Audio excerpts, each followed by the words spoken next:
The transport ship shuddered as it entered the atmosphere of New Meridia. Ambassador Zethkar pressed his long fingers against the small window and watched the planet's surface grow larger below him. Smoke columns rose from scattered points across, the landscape like dark fingers reaching toward the sky. Even from this height, he could see the scars of war carved into the earth. Zethkar had seen many battlefields in his 40 years of service to the Galactic Council. The Valanian people were known throughout the galaxy for their ability to read minds and settle disputes peacefully. That was why the Council always sent them to investigate reports of war crimes. But this assignment felt different. The reports about human military tactics had been disturbing, even by galactic standards. The pilot's voice crackled through the intercom. "Ambassador, we will land at New Meridia Colony Port in 5 minutes. The humans have cleared us for landing." Zethkar nodded and gathered his recording equipment. His mission was simple: document human war crimes, report back to the Council, and recommend sanctions. The humans had been fighting the Krex Empire for 3 years now, and reports suggested they were using methods that violated every civilized rule of warfare. The ship touched down with a gentle bump. Through the window, Zethkar could see the spaceport. It looked nothing like the clean, organized facilities he was used to on other worlds. Concrete barriers surrounded the landing pads. Armed humans patrolled the perimeter. What had once been a civilian spaceport now looked like a military fortress. The airlock hissed open, and Zethkar stepped onto New Meridia soil for the first time. The air smelled of smoke, and something else he could not identify. A strange tension seemed to hang in the atmosphere, making his skin crawl. A human approached him. The man was tall and broad-shouldered, with short gray hair and lines around his eyes that spoke of too many sleepless nights. His uniform was clean but worn, and several scars crossed his face and hands. "Ambassador Zethkar," the human said, extending his hand.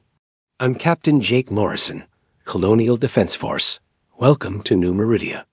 Zethkar studied the human's mind briefly, a habit of his people. What he found surprised him. Instead of the brutal thoughts he expected from a war, criminal, he sensed deep sadness, exhaustion, and something else. Fear. Not fear for himself, but fear for others. "Captain Morrison," Zethkar replied, shaking the offered hand. "I appreciate you meeting me personally." Morrison's smile was thin. "Not many aliens visit us these days.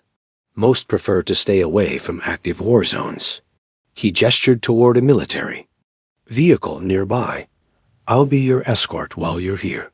Fair warning, though, Ambassador. War isn't pretty, and the way humans fight might shock you." As they walked toward the vehicle, Zethkar noticed more details about the spaceport. Children played near one of the buildings, but they stopped their games to watch the soldiers pass. Their eyes held a wariness that no child should possess. Women and elderly men worked alongside the soldiers, loading supplies and maintaining equipment. Everyone seemed to have a job. Everyone seemed to be part of the war effort. "How long has New Meridia been under attack?" Zethkar asked as they climbed into the vehicle. Morrison started the engine. 3 years, 2 months, and 16 days. The precise answer suggested he had been counting every single day. The Krex hit us without warning. No declaration of war, no demands, no negotiation attempts. They just started killing. The vehicle moved through the colony's streets. Zethkar saw buildings with patched walls where weapons had damaged them. Some structures had been completely rebuilt. Gardens grew in spaces that had once been parking lots, and children attended school in buildings that doubled as emergency shelters. "The Galactic Council received reports about your military tactics," Zethkar said carefully. "Some species are concerned about the methods your people are using." Morrison was quiet for a long moment. When he spoke, his voice was flat. "What methods would those be, Ambassador?" "Unconventional warfare. Attacks on non-military targets. Use of prohibited weapons. Refusal to follow standard rules of engagement. Morrison laughed, but there was no humor in the sound. Standard rules of engagement. Right. He turned the vehicle onto a dirt road that led away from the colony center. Tell me something, Ambassador. When you investigate war crimes, do you usually start by talking to the victims or the perpetrators? The question caught Zethkar off guard. We gather evidence from all sources. Good. Then you'll want to see the memorial. They drove for another 10 minutes before Morrison stopped the vehicle beside a large field. Zethkar got out and followed the captain toward what looked like a garden. As they got closer, he realized what he was seeing. Thousands of small markers stretched across the field, each one bearing a name and date. 15,347 people, Morrison said quietly. That's how many civilians the Kreks killed in the first 6 months of the war. Men, women, children, elderly, sick, healthy, didn't matter to them. Zethkar walked among the markers, reading the names. Sarah Wilson, age 7. Robert Hayes, age 83. Linda Foster, age 34. The dates were all within the same 6-month period Morrison had mentioned. The Kreks don't take prisoners, Morrison continued. They don't negotiate. They don't accept surrender. They kill every human they find, civilian or military. Their goal isn't to win territory or resources. Their goal is to make sure no human remains alive on any world they attack. The captain stopped beside one particular marker. This is my daughter, Emma. She was 12. The Kreks found her school during their second attack on the colony. They killed every child and teacher inside. Zethkar felt the captain's pain through his mental abilities. The grief was overwhelming, but underneath it was something harder. Determination, a refusal to give up that bordered on the desperate. I'm sorry for your loss, Zethkar said. Morrison nodded. Thank you. But I didn't bring you here for sympathy. I brought you here so you'd understand something important before you judge us. They returned to the vehicle and continued toward the military base. The landscape around them showed more signs of the war. Burned forests, cratered fields, abandoned farmhouses with walls blown away. But Zethkar also saw signs of recovery. New growth in the burned areas, rebuilt bridges, fields being planted again. How do you continue? Zethkar asked. How do you? Keep going after losing so much? Morrison glanced at him. Because giving up means they win. And if they win here, they'll move on to the next human world. Then the next. They won't stop until every human in the galaxy is dead. He paused. The thing is, Ambassador, we've learned something about the Kreks that the rest of the galaxy doesn't know yet. What's that? They don't just want to kill humans. We're just first on their list. Before Zethkar could ask what that meant, they arrived at Forward Operating Base Titan. The military base was larger than he had expected, with defensive walls, guard towers, and buildings that looked like they had been built to withstand heavy attacks. Soldiers moved with purpose between the structures, and the whole place hummed with activity. A young woman in uniform approached their vehicle. She was small and looked barely old enough to be a soldier, but her eyes held the same hardness Zethkar had seen in Morrison's. Ambassador, this is Lieutenant Amy Foster, our intelligence officer, Morrison said. She be briefing you on the enemy. Foster saluted briefly. Ambassador, welcome to Base Titan. Captain Morrison told me you're here to investigate our tactics. That's correct. Foster nodded. Then you'll need to understand what we're fighting against. The Kreks aren't like other species in the galaxy. They don't think like individuals. They don't negotiate. They don't show mercy. And they have advantages that make traditional military tactics useless. As they walked toward the base's main building, Zethkar realized that his mission might be more complicated than he had expected. These humans didn't seem like the bloodthirsty monsters described in the council reports. They seemed like people, pushed to their absolute limits, fighting for their very survival. but he had seen desperate people before. What made humans different? What had they done that was so terrible that multiple species had filed complaints with the Galactic Council? He was about to find out. Dawn came early to New Meridia, and with it came the sound of boots on concrete. Zethkar had barely slept in the small quarters Captain Morrison had assigned him. The sounds of the military base never stopped. Soldiers moved supplies, maintained weapons, and prepared for whatever the day might bring. A knock on his door interrupted his thoughts. "Ambassador, we're moving out in 10 minutes, came Morrison's voice from the hallway. Zethkar gathered his recording equipment and stepped outside. The morning air was crisp and carried the smell of cooking food from the base kitchen. Soldiers were already lined up for breakfast, their weapons never far from their hands. Morrison waited for him near a group of 4 soldiers. "Ambassador, meet Sergeant Danny Cole's reconnaissance unit. They'll be taking you on patrol today." Sergeant Cole was a stocky man with calloused hands and dirt under his fingernails. He looked more like a farmer than a soldier, but his eyes held the same alertness Zethkar had seen in other humans on the base. "Pleasure to meet you, Ambassador," Cole said. "Fair warning, though, we're not going on a sightseeing tour. We got reports of Krek's movement near the civilian evacuation routes." The other members of Cole's unit introduced themselves. Corporal Lisa Hawkins was a tall woman with steady hands who carried a long-range rifle. Her voice was soft, but her gaze was sharp and calculating. Private Kevin Brooks looked barely out of his teenage years, but he moved with the confidence of someone who had seen real combat. The 4th member was Private Janet Murphy, a medic who also carried a rifle. She smiled at Zethkar, but he noticed she kept checking her medical supplies and ammunition with equal attention. "The plan is simple," Cole explained as they walked toward their vehicle. "We patrol the northern sector, check for Krek's scouts, and report back. If we're lucky, we don't see anything. If we're not lucky, well, you'll get to see how humans really fight." The vehicle was armored, but still looked like it had been built from spare parts. Welded metal plates covered the windows, leaving only narrow slits to see through. The interior smelled of oil, sweat, and something else Zethkar couldn't identify. "That smell is fear," Hawkins said quietly, noticing his expression. "Every human who's ever been in combat knows it. It's not shame to be afraid.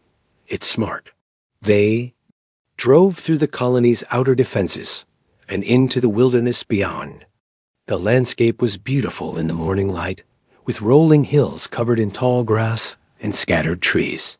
But Zethkar noticed that every hill could hide enemies.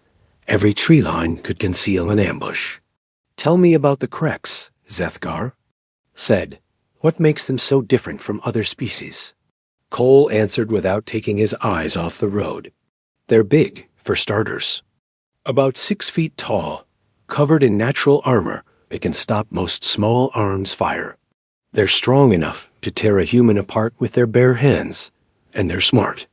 But that's not the worst part," Brooks added. "The worst part is they don't think like individuals. They share thoughts somehow, like a hive mind. Kill one, and the others know immediately. They coordinate attacks perfectly, because they're all connected." Murphy nodded. "And they don't feel pain the way we do. I've seen Kreks keep fighting with wounds that would drop a human instantly. They just don't stop." The vehicle slowed as they approached a ridge overlooking a valley. Cole stopped and gestured for everyone to get out. They moved quietly through the grass, keeping low. "There," Hawkins whispered, pointing toward the valley below. Zethkar followed her gaze and saw them. Krek soldiers moving in perfect formation across the valley floor. They were exactly as the humans had described, tall and covered in dark armor-like skin. But seeing them in person was different. They moved with a purpose that seemed almost mechanical, never breaking formation, never hesitating. "How many?" Cole asked. Hawkins studied them through her rifle scope. 37, standard patrol formation. They're heading toward evacuation route Charlie. That's where the Johnson family and their neighbors are supposed to be traveling today, Murphy said quietly. Cole was silent for a moment, thinking. Jethkar could see the calculation in his eyes. 4 humans against 37 Kreks. In any normal military situation, the humans would retreat and call for backup.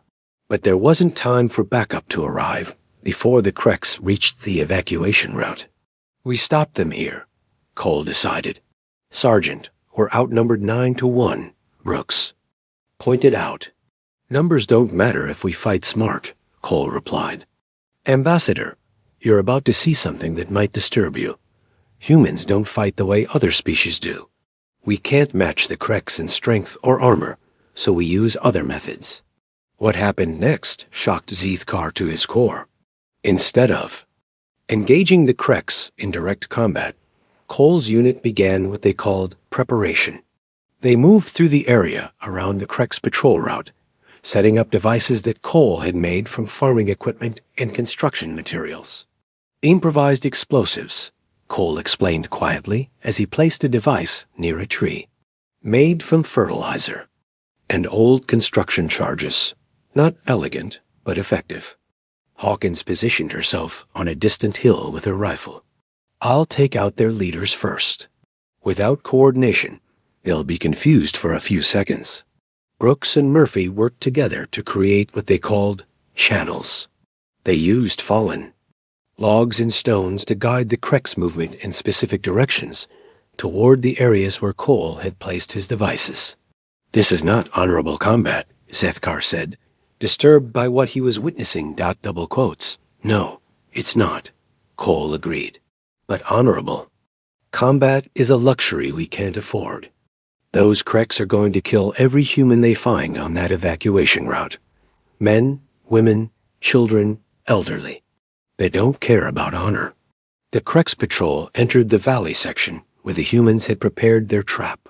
Hawkins fired first, her rifle making a sharp crack that echoed across the valley.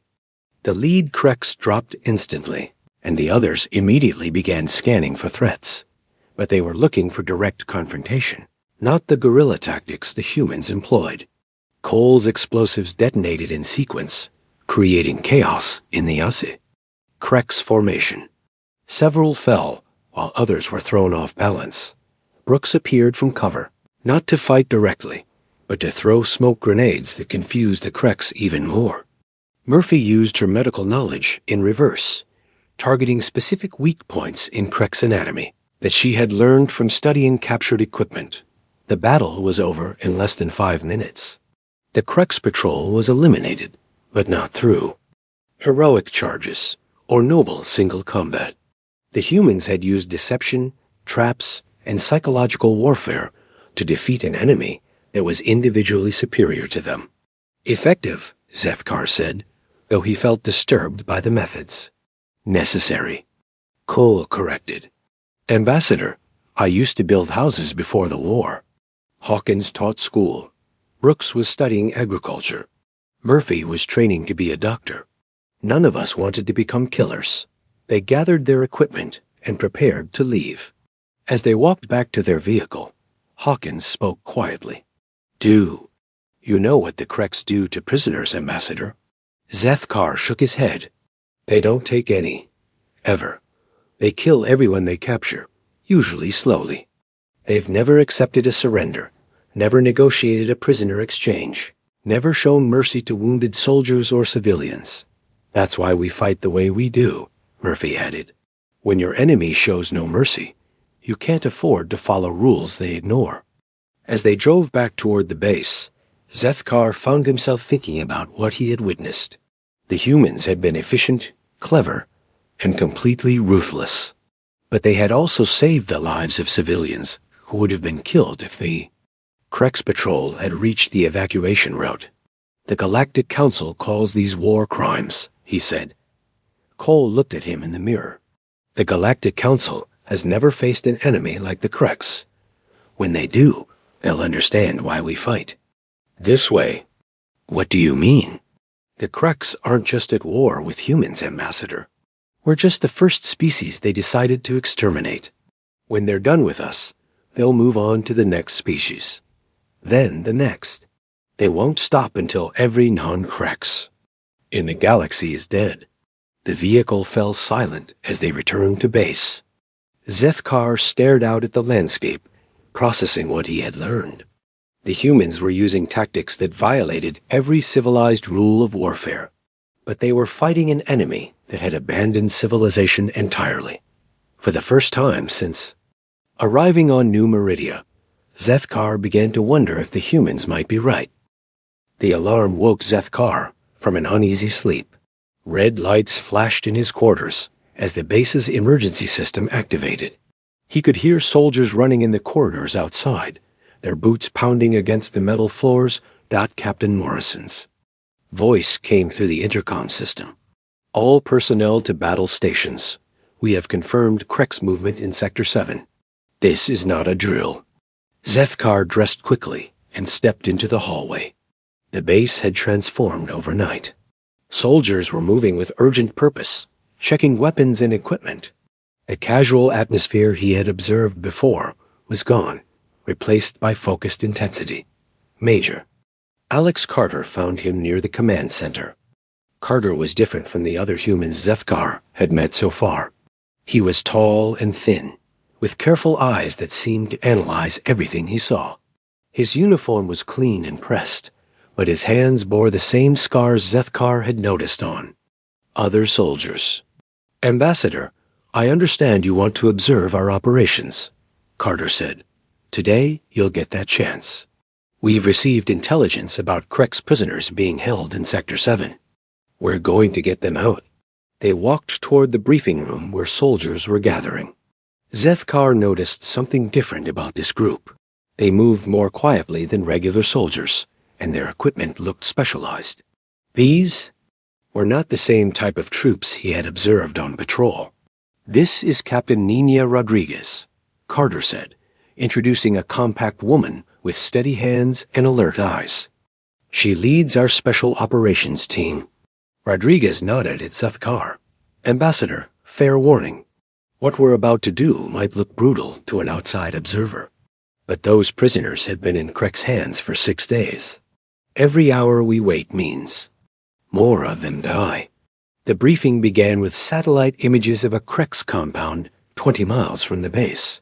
The structure looked like a fortress, with high walls and guard towers. But Zethkar could see something else in the images that made his stomach turn. Smoke was rising from several buildings inside the compound. Intelligence suggests they're holding 43 human prisoners, Rodriguez explained. Mostly civilians who were captured during the attack on Riverside Settlement. The smoke you see is coming from their research facility. Research facility? Zethkar asked. Carter's expression grew dark. The Krex don't just kill humans, Ambassador. They study us. They want to understand how we think, how we fight, how we die. They use prisoners for experiments. The team that would conduct the rescue was small.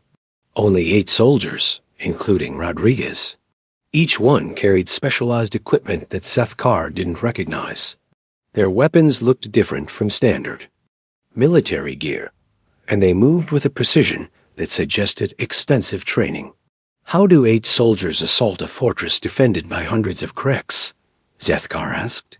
We don't assault it, Rodriguez replied. We infiltrate it. The Krex expect direct attacks because that's how most galactic species fight. They don't expect humans to use stealth, deception, and their own weaknesses against them. The journey to the compound took 2 hours in specially modified vehicles that ran almost silently. Along the way, Rodriguez explained her background. I used to be a surgeon before the war, she said. Emergency room, trauma cases. I learned how to work fast under pressure, how to make life or death decisions in seconds. Turns out those skills transfer well to this kind of work. As they approached the target area, the team split up. Zethkar stayed with Rodriguez and 2 other soldiers as they moved through the forest surrounding the compound. The other team members took different routes, each with specific objectives. The Krex have excellent hearing and smell, Rodriguez whispered as they crept through the undergrowth. But they have blind spots in their vision, and their armor makes them overconfident. We use those weaknesses. What happened next amazed Zeth Carr. Instead of attacking the compound directly, Rodriguez's team began what they called system disruption. Using knowledge gained from studying captured Krex technology, they targeted the compound's power supply, communications, and surveillance. Systems. Sergeant Mary Powell, a demolitions expert, disabled the perimeter sensors using charges so small they were barely visible. Her work was precise and silent, each explosive placed to cause maximum disruption with minimum noise. Private Tony Clark, a former electrician, tapped into the compound's power grid and created cascading failures that left entire sections in darkness. He worked with tools that looked like they had been improvised from civilian equipment. We learned early in the war that Krex technology has the same vulnerabilities as any other system. Rodriguez explained quietly. Interrupt the power flow, jam the communications, create chaos in their information networks, and even superior. Forces become vulnerable. The infiltration phase took an hour. By the time Rodriguez's team approached the compound walls, the Krex defenders were dealing with multiple system failures and couldn't coordinate their response effectively. But what? Zeth Carr saw inside the compound changed his understanding of the war completely. The Krex had not simply captured human prisoners. They had been conducting experiments that were beyond anything he had imagined. In one building, they found humans who had been subjected to biological testing. The Krex were studying human pain responses, testing different methods of killing, and analyzing human psychology under extreme stress. Some prisoners had been kept alive for days, while the Krex learned about human anatomy. Dr. Paul Harrison was among the prisoners they rescued. He had been a xenobiologist before his capture, and his knowledge of alien species had made him valuable to the Krex researchers. But valuable meant he had been kept alive longer, which meant he had witnessed more of their experiments. They're not just trying to kill us efficiently, Harrison whispered to Rodriguez as they helped him walk. They're learning everything they can about human biology and psychology. They want to understand what makes us fight so hard. The rescue operation's most difficult moment came when they found Sergeant Mary Powell from Cole's original unit. She had been captured during a previous mission and had been held for 3 days. The Krex had been using her to test human breaking points. Powell was barely conscious, but when she saw Rodriguez, she grabbed her arm. "Don't let them take me back," she whispered. "I can't go through that again." Rodriguez looked at the situation. Around them, Krex reinforcements were approaching their position. The team could escape, but carrying Powell would slow them down and probably result in everyone being captured. Powell seemed to understand the situation. "Leave me behind," she ordered. "Get the others out." "We don't leave people behind," Rodriguez said firmly. "That's an order, Captain." "I'm still your superior officer." What happened next showed Zeth Carr the true depth of human determination. Instead of abandoning Powell or risking everyone's lives trying to carry her, Rodriguez made a different choice. Powell had kept a grenade during her capture, hidden in her boot. She looked at Rodriguez and nodded. "Blow the tunnel entrance after. You get through. I'll make sure they can't follow." The team evacuated the other prisoners through a maintenance tunnel that led outside the compound walls. As they reached safety, they heard the explosion behind them. Powell had detonated her grenade in the tunnel entrance, collapsing it and preventing Krex pursuit. Her sacrifice saved 42 other human lives.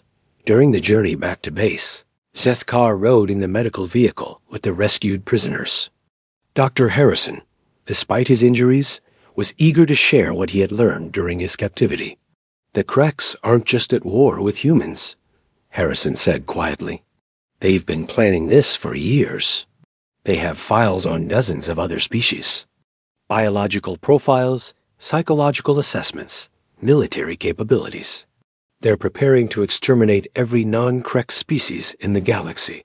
"How do you know this?" Zeth Carr asked. "Because they told me." They wanted to understand human fear responses. So they showed me their plans. They're going to do to every species what they're doing to humans right now. The medical vehicle fell silent except for the sound of the engine. As Z-Car looked at the injured humans around him and realized something that changed his entire perspective on the war. These people were not fighting for conquest or resources. They were fighting for the survival of their species, and unknowingly, for the survival of every other species in the galaxy. The brutal tactics he had witnessed were not evidence of human savagery, but proof of their absolute refusal to let evil triumph. Rodriguez sat beside him, cleaning her weapons after the mission. "You asked earlier how 8 soldiers could assault a fortress," she said quietly. "The answer is that we don't fight like soldiers. We fight like people who have nothing left to lose and everything to protect." As they approached the base, Zeth-Kar understood that he was not observing war crimes. He was witnessing the galaxy's first and possibly only effective response to a threat that other species couldn't even imagine. The humans fought like demons because they had seen true evil, and they were willing to become monsters to prevent that evil from spreading to others. The emergency meeting was called at dawn. Zeth-Kar had barely slept after witnessing the rescue operation the day before. The images of what the Kreks had done to human prisoners kept running through his mind. Now, as he sat in the base's command center, he could see the same haunted look in the eyes of every human officer present. Colonel Sam Martinez stood at the head of the table, looking older than his years. His uniform was perfect, but his hands shook slightly as he spread out intelligence reports. Beside him sat Dr. Ellen Hayes, the colony's chief scientist. She was a small woman with gray hair and tired eyes, but when she spoke, everyone listened. "The situation has changed," Martinez began. "Our reconnaissance satellites have detected massive Krex fleet movements. They're preparing for what appears to be a final assault on New Meridia." The holographic display in the center of the table showed the planet from space. Red dots marked Krex ship positions, and there were far more of them than Zeth-Kar expected. Hundreds of vessels surrounded the planet, with more arriving every hour. "How long do we have?" asked Captain Morrison. 72 hours, Dr. Hayes replied. "Maybe less. Our current defenses can't stop a force this size. Traditional military tactics will only delay them by a few hours at most." Lieutenant Commander Rick Turner, a thin man with worried eyes, leaned forward. "We all know what this means. If they take New Meridia, every human on this planet dies, and then they move on to the next human world." Turner had been a philosophy professor before the war, specializing in ethics and moral reasoning. The transformation from academic to military strategist had been hard on him, and it showed in his face. "There is another option," Dr. Hayes said quietly, "but it's not one we can take lightly." She activated another display, this one showing technical specifications that Zeth-Kar didn't fully understand. But he could see the reactions of the humans. Around the table, some looked horrified, others determined, all of them conflicted. "Project Prometheus," Martinez said. "We've been developing it for 6 months, hoping we'd never have to use it." Dr. Hayes began explaining the project in terms that even Zeth-Kar could understand. Using captured Krex technology and human innovation, the human scientists had created weapons that went far beyond conventional military equipment. "The first component is a biological agent," Hayes explained. "It targets specific proteins found only in Krex physiology. It's designed to be completely harmless to other species, but lethal to the Krex." Turner shifted uncomfortably in his chair. "It's essentially a plague weapon. Once released, it would spread through their entire force within days." "The second component involves environmental manipulation," Hayes continued. "We can turn their own technology against them. Their ships rely on specific atmospheric conditions. We can create chemical reactions that make their vessels uninhabitable." The third component was the most disturbing. Self-replicating machines that would hunt Krex forces autonomously. The machines would learn from each encounter, becoming more effective over time. These weapons violate every treaty the Galactic Council has ever written, Zethkar said. Yes, they do, Martinez agreed. But the Galactic Council has never faced extinction. Dr. Hayes brought up another display, this one showing casualty projections. If we fight conventionally, we lose. Every simulation shows the same result. The Kreks overwhelm our defenses, kill every human on New Meridia, and then move on to the next target. But if we use Prometheus, Morrison asked, we win. Completely. The Kreks fleet is destroyed, and their technology becomes useless against similar attacks in the future. The room fell silent. Zethkar could feel the mental anguish of every human present. They were being asked to choose between extinction and becoming the monsters that other species feared. Turner spoke first. I've spent my entire adult life studying ethics and morality. Everything I believed about right and wrong says we shouldn't do this. But, Martinez prompted, but I've also seen what the Kreks do to prisoners. I've read Dr. Harrison's reports about their plans for other species. Sometimes there are no good choices, only necessary ones.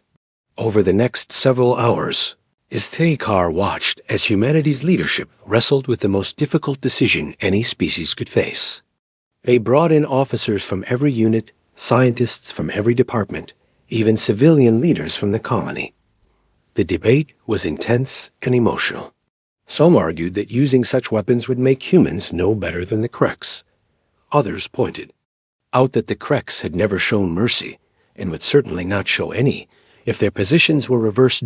Captain Rodriguez, still recovering from the rescue mission, spoke for many of the soldiers. We've already crossed lines we never thought we'd cross. We've used tactics that shame us, but we did it to save lives. This is just the logical next step. Dr. Hayes revealed more disturbing information during the debate.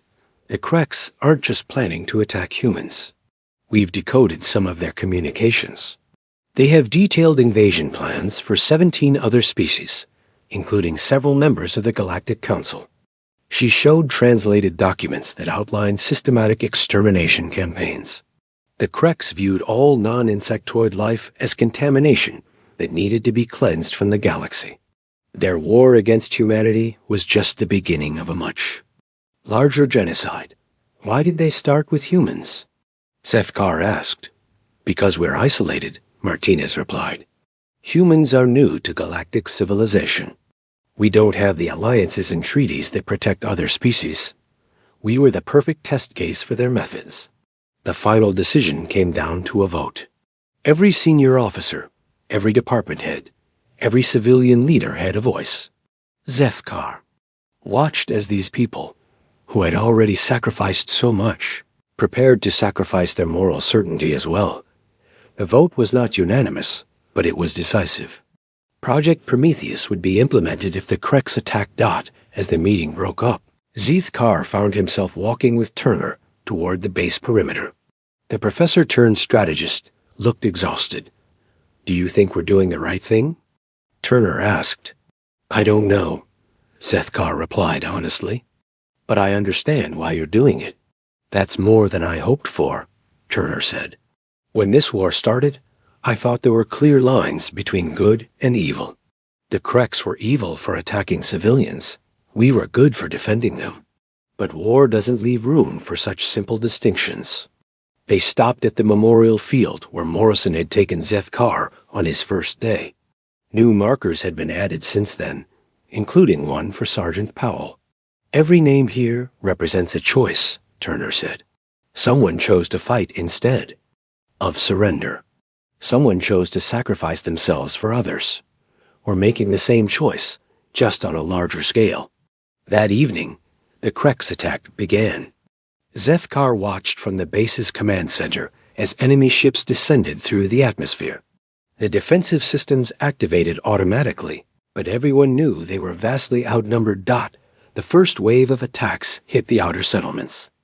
Communications were quickly jammed, but the last reports were grim.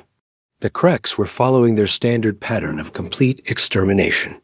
"They're not taking prisoners," reported the communications officer. "No surrender attempts, no negotiations. They're killing everyone they find." Martinez looked around the command center at his officers. "Any objections to implementing Prometheus?" There were none. Dr. Hayes activated the systems her team had spent months preparing. Across New Meridia, hidden facilities began releasing the biological agents into the atmosphere.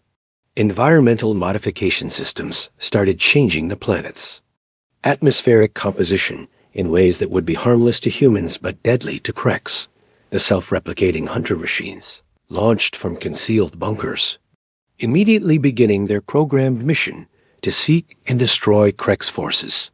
"How long until we see results?" Martinez asked. 6 hours for the biological agent," Hayes replied. 12 hours for full environmental effects. The hunter machines will begin engaging targets immediately. Zethkar realized he was witnessing something that would change galactic history.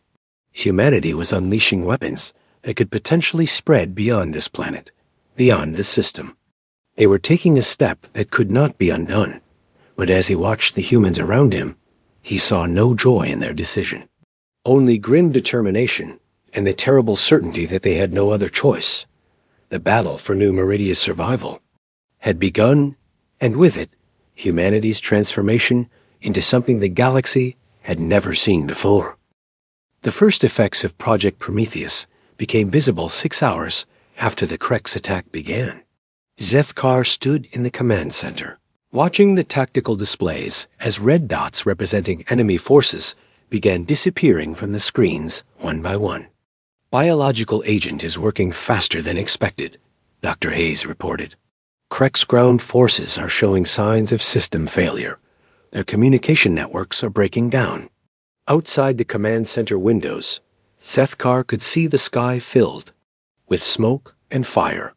Krex ships were falling from orbit, their atmospheric systems failing as the environmental modifications took effect. The hunter machines moved like deadly shadows across the battlefield, systematically destroying enemy equipment and personnel. "It's working," Colonel Martinez said quietly, "but at what cost?" The cost was becoming clear as reports came in from across the planet. The weapons humanity had unleashed were more effective than anyone had imagined. The Krex forces were not just being defeated, they were being completely eliminated. No survivors, no retreat, no mercy. Captain Morrison approached Zethkar with a troubled expression. "Ambassador, we need you to see something." Dr. Harrison found something in the Krex communication systems before they went down. They walked to the intelligence section where Dr. Harrison was working with captured Krex equipment. His hands were still shaking from his time as a prisoner, but his mind was sharp and focused. "I've been analyzing their communication networks," Harrison explained. "The Krex use quantum entanglement for instantaneous communication across galactic distances. But there's something else in their data streams." He activated a display showing complex data patterns. "These are not just military communications. They're biological and psychological profiles of other species, detailed invasion plans, timetables for systematic extermination." Zethkar studied the information, his blood growing cold as he understood what he was seeing. "How many species?" 47 that we've identified so far," Harrison replied, "including several founding members of the Galactic Council." The data was overwhelming. The Krex had been planning a galaxy-wide genocide for decades. They had studied every major species, learning their weaknesses, their military capabilities, their psychological breaking points. Humanity had not been their ultimate target, just their first test case. They chose humans because we're isolated and new to galactic civilization, Harrison continued. They wanted to test their extermination methods on a species that other races wouldn't immediately defend. Captain Rodriguez entered the intelligence section, her uniform torn and bloody from the ongoing battle. "The Krex are sending desperate messages to their home fleet," she reported. "Something about code red protocols and sterilization procedures." Harrison's face went pale. "I know what that means. If they can't complete the invasion, They have contingency plans. They'll try to destroy the entire planet to prevent their technology from being captured. How long do we have? Martinez asked. Maybe hours. They have antimatter charges on several of their ships. If they detonate them in the atmosphere, Meridia becomes uninhabitable for centuries. The battle outside was winding down as Project Prometheus continued its deadly work. But now humanity faced a new threat. Even in defeat, the Kreks were determined to deny their enemies any victory. Dr. Hayes worked frantically at her computer terminals. I can modify the hunter machines to target their antimatter systems, but we need more time than we have. What? About their quantum communication system? Zethkar asked suddenly. If they're using it to coordinate the destruction sequence, can we interfere with it? Harrison looked up from his equipment. Theoretically, yes. But we'd need to understand. They're quantum encryption protocols. I might be able to help with that, Zethkar said. Valanian telepathic abilities can sometimes interface with quantum communication systems. It was dangerous and had never been attempted with Krek's technology, but they had no other choice. Zethkar connected his mind to the captured communication. Equipment while Harrison guided him through the technical process. What Zethkar found in the Krek's communication network was worse than anything he had imagined. The quantum links connected to dozens of Krek's fleets throughout the galaxy. Each fleet was positioned near a different species' homeworld, waiting for orders to begin the next phase of galactic extermination. But more disturbing was what he found. In their central command structure, the Kreks were not just following orders from distant leaders. They were part of a collective consciousness that viewed all non-Kreks life as a disease to be cured. Their hatred was not political or territorial. It was biological and absolute. I can disrupt their communication network, Zethkar reported. But doing so will send a signal to every Krek's fleet in the galaxy. They'll know their invasion force failed. What happens then? Martinez asked. They accelerate their timeline. Instead of taking decades to systematically exterminate other species, they begin immediate attacks on all 47 target worlds. The command center fell silent as everyone processed this information. Humanity's victory on New Meridia would trigger a galaxy-wide war that most species were not prepared to fight. We have to warn the Galactic Council, Turner said. With what? Proof, Rodriguez asked. We'll be telling them that humans used prohibited weapons to defeat an enemy they didn't know existed. Dr. Hayes looked up from her work on the hunter machines. There's another option. We can use the Krek's communication network to send all the intelligence data we've gathered directly to the Council. Their own systems will verify that the information came from Krek sources. And then? Morrison asked. Then the galaxy learns the truth about what they're really facing. Over the next hour, as Project Prometheus completed its devastating work against the Krek's forces, humanity made another choice that would change galactic history. They transmitted everything they had learned about the Krek's genocide plans to every major species in the galaxy. The response was immediate and shocking. Within hours, the Galactic Council called an emergency session. Species that had been condemning human warfare tactics suddenly found themselves facing the same enemy humanity had been fighting. But by then, it was too late for half measures. The Kreks, realizing their plans had been exposed, launched simultaneous attacks on 17 different worlds. Species that had never faced serious military threats found themselves fighting for survival against an enemy that showed no mercy. The difference was that now they knew what they were fighting, and they had humanity's example of how to win. Zethkar stood in the communication center, watching as desperate messages poured in from across the galaxy. The Altarian Confederation was requesting information about human guerrilla tactics. The Centauri Alliance wanted to know about improvised weapons. Even his own Valanian government was asking for advice on psychological warfare. This is what you meant, isn't it? Zethkar said to Martinez. When you said the galaxy would understand why humans fight the way they do. Martinez nodded grimly. Every species that survives the next few years will owe their existence to the tactics there, condemning us for today. 6 months later, Zethkar prepared his final report to the Galactic Council. The war against the Kreks was far from over, but the tide had turned. Species across the galaxy had learned to fight like humans when their survival was at stake. The moral certainties that had governed galactic civilization for centuries had crumbled in the face of an enemy that recognized no morality at all. His report was simple and direct. The humans of New Meridia have been accused of war crimes for their unconventional tactics against the Kreks Empire. After extensive investigation, I have determined that these accusations are false. The humans did not commit war crimes. They discovered the only effective response to an enemy that recognizes no rules of warfare. He paused in his writing, thinking about everything he had witnessed.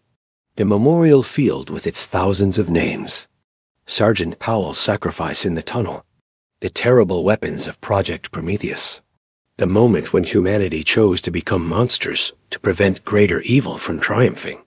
The Kreks Empire represents a threat to all civilized life in the galaxy, he continued. They seek not conquest or resources, but the complete extermination of every non-Krek species. Traditional military tactics and rules of engagement are useless against such an enemy. His final paragraph would be quoted. In history books for centuries to come, the humans fight like demons because they have seen true evil. They use tactics that horrify us because they face an enemy that cannot be reasoned with, negotiated with, or deterred through conventional means. If we ever face such darkness ourselves, we should pray that humans are fighting beside us, not against us. The galaxy owes its survival to humanity's willingness to sacrifice their moral certainty for our collective future. Zethkar transmitted the report and leaned back in his chair. Outside his window, he could see New Meridia's rebuilt cities and replanted forests. Humanity had won their war, but at a cost that would haunt them forever. They had become exactly what the galaxy feared they might become, and in doing so, they had saved everyone.